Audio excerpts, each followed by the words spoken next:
making $4 million a year, the price tag automatically makes him better than anybody else.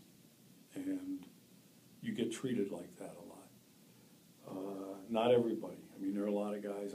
Over the years, I've been graced, really graced. I've gotten to know guys that were my heroes when I was growing up in the 50s and 60s. And they actually turned out to be everything I ever hoped they would be. And in some cases, they turned out to be, you know, they became good friends. And I mean guys that were really my heroes. Ted Williams and I became very good friends. Gordie Howe and I became very good friends. Y.A. Tittle and I became very good friends. You know, a lot of guys that I grew up idolizing that did turn out to be everything I hoped they would be. But the dynamics really have changed with the money. The expansion of sports broadcasting and sports media that has led to the expansion of the money. It's all been a vicious cycle, and it's led to just an example of the treatment.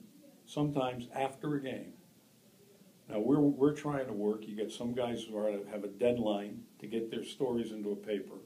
Me, I just want to get home and get to bed because the clock's ticking on how much sleep I can get that night.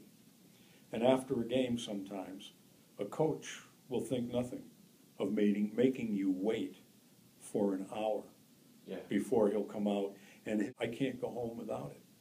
So until they, you know, deem that it's time to grace us with their presence, we're hostages. Yeah. And we get treated like that a lot. There was one recent incident where it was an hour and 15 minutes after the game before the coach came out. And an hour is not out of the question on a fairly regular basis. Half an hour, we feel like, you know, we're getting free time back if they're out in a half an hour. But that's the attitude that a guy making $3 or $4 million a year has toward a guy who's working for a living. Yeah. You know.